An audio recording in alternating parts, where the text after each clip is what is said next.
What's up, everybody? Z Money here. Round 2 Zachetology. That's right. They said it would never happen, but it did. Anyways, let's get into it. All right, so round 1 finished earlier today. We'll talk a little bit about those series and about the upcoming matchups. We'll start in the East. Okay, so the matchups in the East for round 1, the Bucks and the Knicks. Very interesting thing here. Okay, so Noel did upload, and basically Noel's team was wildly superior to Oliver's. There was one really interesting development I did not predict that made this series close.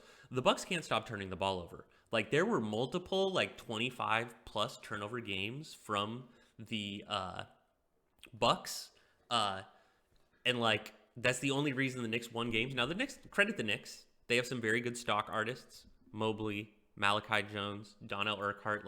These are dudes who get steals. These are dudes who get blocks. But still, 25 turnovers is pretty unbelievable. I mean, there were games where it was like West Eastwood, Francois Santoro, and Jesus Wood all had 5 turnovers. When we talk about the matchups, I think the Bucks can solve this problem. Other than that, they were just dominant. I mean, everybody scored unbelievably efficiently. Moving Angel Moore to power forward worked to perfection. He scored super efficiently. Yeah, the Bucks look like a machine. We got a very interesting matchup against the Wizards, or against the Hornets, excuse me. The Hornets beat the Wizards. That's why I said Wizards. In a pretty uneventful series. Not going to talk about that. The Magic and the Bulls had a banger of a series. Look, for all the haters out there, I'd like to be very clear. I said the Magic and the Bulls was going to be the second most exciting series. And then there was going to be the Daddy Bowl, which I obviously flopped on. So for those of you, in fact, I almost made it a 4-3 in Zachetology. So for people who are talking shit, get the hell out of here, bro. What do you want from me? I called it the second closest series in the damn whatever the blah blah blah. I think I called it 4-2. Anyways, the Magic won, although they did not look good doing it. Really, what was interesting is that Claudio Villanueva, who I really like, is a elite defensive big man, just looked like shit. Arguably lost his matchup against Ismail American. The development there was that American shot his jumper super well. If you look at his data, and really Claudio might only be able to defend the inside shot. And so it might be one of these things where it's if you have a jump shooty big man like a Damon Vogler or I don't know if Carmichael Brown takes jumpers. I don't think he does. Or American. Actually, Claudio's not as good. But against true inside-y big men like Todd Burnside or actually, I don't know if Burnside goes inside that much. Or Carmichael Brown, that he's actually super, super fucking good. So, interesting development. Magic pull it out in 7. Fun to watch. And then the Nets absolutely annihilate the Celtics. So we'll just start with the Magic Nets here in terms of the upcoming series for the East, because there's nothing to talk about here. The Magic did not impress me in round 1. And since they didn't, we're just going to see Idwin continue to eviscerate. We will get an interesting matchup at the Eastern Conference Finals. But for now, business as usual. Idwin will absolutely slap. I think Burnside played fantastically in his time as a starter. Playing Burnside and Din looked like a great call. Din is obviously injured for, I think, until the finals. I think he might be back for the finals. I don't know. We'll see. Does this change much? Idwin is going to have one minor weakness now. Not enough to matter against the Magic because he's still going to be able to play Burnside and who's that other fucking dude? Whatever. He's going to be able to play Burnside, who's more than a quality big man. Maybe he'll move Olin Harris back to power forward. It's not going to be the end of the world. Against the Bucks and the Hornets, though, whoever wins that might get interesting. So we'll talk more about the Din injury later. For now, I'm not shedding any tears for Idwin. Oh no, he had the first slightly bad thing happen to him ever. And then the Bucks versus the Hornets. This is going to be a great series. The big question to me here is if the Bucks can limit their turnovers. I actually think the Bucks are just the superior team, more talented. Rollface might be the best player in the entire series. I'm not even sure if he is because West Eastwood is so good. West Eastwood and Francois Santoro are certainly the number 2 and the number 3 best players. And in terms of who's the 4th and the 5th best, I still might pick Angel Moore over Sylvain Delbecq or Chance Roman over Sylvain Delbecq as the 4th best player in the series. So I don't know. The Bucks seem superiorly talented. The Bucks have a turnover problem. I have a theory on this turnover problem. My theory on the turnover problem is that the Bucks have a bunch of passers and not a bunch of dribblers. Really, the only guy on the Bucks who's a true elite dribbler is Francois Santoro. Meanwhile, literally everybody on the Bucks team is a good passer except for Angel Moore. So I think the Bucks are running low motion, Low motion means guys are dribbling the ball, not passing the ball. I think if the Bucks switch to high motion, their turnover problem is going to magically disappear, and they're going to look like championship contenders. I still think they'll lose to the Nets, but I think they'll actually beat the Hornets. And it's just going to be like, this is the process of Noel speed running, figuring out how to make your team play. Hey, fair play to him. If it works, it works. Meanwhile, on the Hornet side of things, basically, the goal is to get Rolfus not matched up against Santoro. Santoro, obviously, a 6'4", athletic AA defender. So you're really going to want Rolfus, who's also an elite scorer and is tall, like he's 6'6" or 6'7". However, he lacks the athleticism. You're going to want to get him on Jesus Wood or whoever the other guard playing for the Bucks is. The thing is that, like, Santoro can play point guard. So, like, Noel can play that game of, like, he puts Santoro there and, like, you put Wood at shooting guard. Will he do that? I don't know. So Max will probably want to play that game. My gut tells me you just put Rolfus at point guard because the Bucks roster doesn't work as well if Santoro's not a shooting guard, and you run it and hope that you get the matchup you want. But to me, that's the critical thing. The big man showdown will be interesting. Can Sylvain Delbecq hold back West Eastwood? There's not a lot of game planning to do there. West Eastwood should play center for the Bucks. Delbecq should play center for the Hornets. I'm just curious to see how those two match up and whether Eastwood is like already at the level of just being downright unstoppable or whether good big men can stop him. I'm going to pick the Bucks in the upset, 4-3 on this one. I really think that it's going to be the everybody else on the Hornets. The fact that the Hornets really only have Barlayer while the Bucks have like three dudes I like, that is going to be their downfall. I think, like Max already said, it's a little unclear why this team is good outside of Rolfus. I think it's like a weird window for the Hornets. I think like Jamel Abraham will be good one day. He just might need a season or two. Will Rolfus still be kicking and Sylvain still be kicking on salaries you can afford? I don't know. Maybe we'll see more of the Hornets, but the Bucks are a problem, man. I really am just super high on the Bucks, and I think like if Noel gets this team operating at full efficiency, it's going to get scary. All right, we'll go out west. So the Thunder beat the Trailblazers in a 7-game series. Okay, I got opinions on this one. Cody obviously has a narrative he'd like to push, and it totally makes sense. Me, the number one narrative pusher, I can respect game when I see it. He's saying that, you know, there's no RNG at play and that this was a free throw discrepancy thing that made this series close. This should not have been a close series. I'm going to stand by my guns, so trigger warning if you don't like Zach takes. You might want to turn it off now. Look, the Trailblazers just shot the three ball shockingly well. 6 out of 7 games this series, they were over 40% from three. They're a fine three-point shooting team. I think I looked at them in the regular season. They're like a 37-point team. I'm going to go pop open, actually, their stats really quickly and just take a look because I want to get it right. But basically, my takeaway is the Thunder, who are a top 5 defense, a top 10 three-point defense, against the Trailblazers got hot from three. Trailblazers shot an unbelievable three-point percentage on the series. And in a close, like, that made these games closer than they should have been. So the Blazers were a 39% three-point shooting team playing against an above-average three-point defensive team. The Thunder were the 8th best three-point defense. And, they got hot. Again, over 40% in 6 of 7 games. There were weird games where, like, the Blazers bench shot, like, 5 of 7 from 3 in very limited minutes, and it's like, well, if your bench randomly explodes like that, that'll net you a game or two. So I think that's more of the story than the free throws. I think this plays into a larger thing. Like, okay, I went and did a little historical research. Today, in the league this year, 24 teams shot above 35% from 3. So the league average was like 37%, but 25 teams shot over 35% from 3. I also looked way back in the year 2108, although I looked in years around there. I just happen to have that one out right here. Back then, only 8 teams shot over 35% from 3. So, like, the three ball has absolutely changed. And I think the thing that we're seeing as a result of it is higher variance in playoff series because the three ball is obviously super high variance. I think it's, like, I don't want to say the three ball is ruining the league because we can all get players who shoot the three ball. I think originally I was salty, but, like, I can get players who shoot the three ball, so I shouldn't be salty. It's definitely, in my opinion, the most poorly implemented feature in the game. It just feels like defense doesn't matter. I'm kind of rounding out to the thought that basically you want tall, athletic defenders and like the actual defensive rating doesn't matter to stop the three ball. But to bring it back, it feels like the reason the Blazers did well is because they got hot from three. Tony Mitchum, Santi Aldama, and Joe Sandberg, I think is his name. They all shot like just unbelievable from three, just above their average.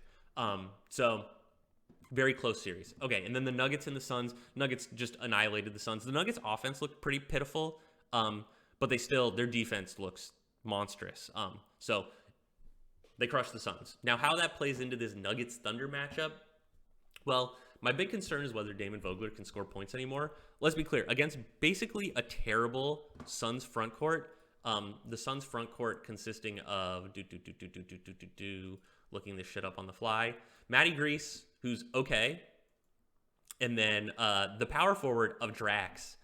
Drax is like a straight up, like, okay, Drax might get turnovers, but he's certainly not going to impact your dude's shooting percentage. And if I'm not mistaken, Vogler was matched up against Drax. Yes. And Vogler shot 56% for his efficiency against an unbelievably favorable matchup. He's a foot taller than the guy, and the guy's a D- post defender. I think Vogler is not dead defensively, but offensively, I think he is. He just takes a heinous amount of jump shots now. So I have big worries for Vogler in this Todd Cochran matchup. Vogler will stop those guys from scoring, but it's like I could see Vogler scoring at like 50% flat in this matchup because of like the good defense he's up against and the fact he takes so many jump shots. That to me is going to be the big question of this series. There was a lot of hype about how Art and Justice is dead. He did fine in the last series. Yes, he did not shoot 65%, but he shot like 57%. And I think he just like, I don't know. It's hard to evaluate a guy like Arden in 7 games.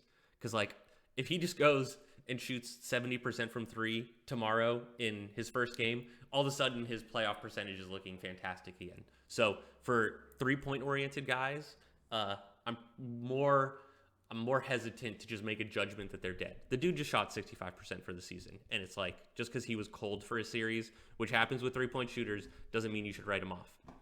At the end of the day, I think the offense the Thunder have is way more consistent than the offense the Nuggets had. The Nuggets' big offense is supposed to be Vogler, Ned Edens, and Valdez, and they were all pretty mediocre against the Suns, and the Suns aren't exactly a barn burner of a defense. The Suns were the 15th best defense in the regular season. I know Jason said he wasn't game planning or whatever, but still, I would probably be hoping to see a little more out of the Nuggets offense. So basically, I think the Nuggets offense is going to sputter a lot against the Thunder, who are a much better defensive team. And I just don't think they have the sauce to keep up. So the Thunder already have home court advantage on top of that. I think that we're going to see the Thunder take this one. It will be a close series. I'm taking it, guessing 7. Did it get it? There we go. We're going to go Nuggets or Thunder 4, Nuggets 3, and look for Arden Justice to magically reappear. His 3-point percentage was too high to continue to suck. Also, he's going to be matched up against Ricky Trapp instead of the 6'7" athletic Tony Mitchum. And, like, I'm a big believer that 3-point defense is about size and athleticism. And, look, you don't have to love Tony Mitchum, although he's pretty good. Tony Mitchum certainly has size and athleticism. Ricky Trapp absolutely does not. And then it's like, oh, now you have to play Christopher Carmichael real minutes in the playoffs if you want to get a better defensive matchup. Yikes. So it'll be interesting to see. Some tough stuff for the Nuggets. Or Joseph Valdez, who can't handle the ball to save his goddamn life. Yeah, it's going to be tough. I don't like this matchup for the Nuggets. All right. And then going to the top quarter of the bracket, we've got the Clippers, who absolutely roasted the Sonics. Outside of the one game where the bench players got in real quick and it was total evisceration, this was like a close, not close series. All the games within 10 points. I mean, it was only 4 games. There was really no takeaway for the Clippers. I mean, the takeaway in the last Zachetology was that the Clippers are just like a slightly better version of the Sonics, and that's basically what the stats said here. Moses Moody really like threw the game for the Sonics. Moses Moody, he scored 13 points a game, I think. Yeah, he scored 13 points a game, but he did it on 36% true shooting. Well, impressively bad. I know there was a lot of hype around what would happen with Renee Snyder. Snyder was not great. He did 18 points on 50% true shooting. 50% is not great. You definitely would be looking for more than that. However, he did chip in like 5 steals a game or something and a shitload of assists. Let me see. I'm looking it up. 8 assists, 4.5 steals a game. It's not like he threw the game. Definitely think Renee can put up better as well. Wilford Nichols went absolutely ham. So the big thing here. Okay, so Wilford Nichols, who is probably a better scorer than Carmichael Brown, although I'm not convinced. Wilford Nichols went absolutely ham. Wilford Nichols, 23 points per game, 63% true shooting. Meanwhile, the Mavs have Carmichael Brown. The big thing I'm interested in this matchup of the Mavs versus the Clippers is like, can Carmichael Brown take advantage of that defensively weak front court, right? Like Carmichael Brown sucked in the Grizzlies series. In fact, let me pivot and quickly talk about the Grizzlies and the Mavs because I don't want to give Adam and Michael, I don't want to screw them out of the shine they deserve. The Mavericks clapped the Grizzlies, but the big story is that Carmichael Brown looked like shit in the process.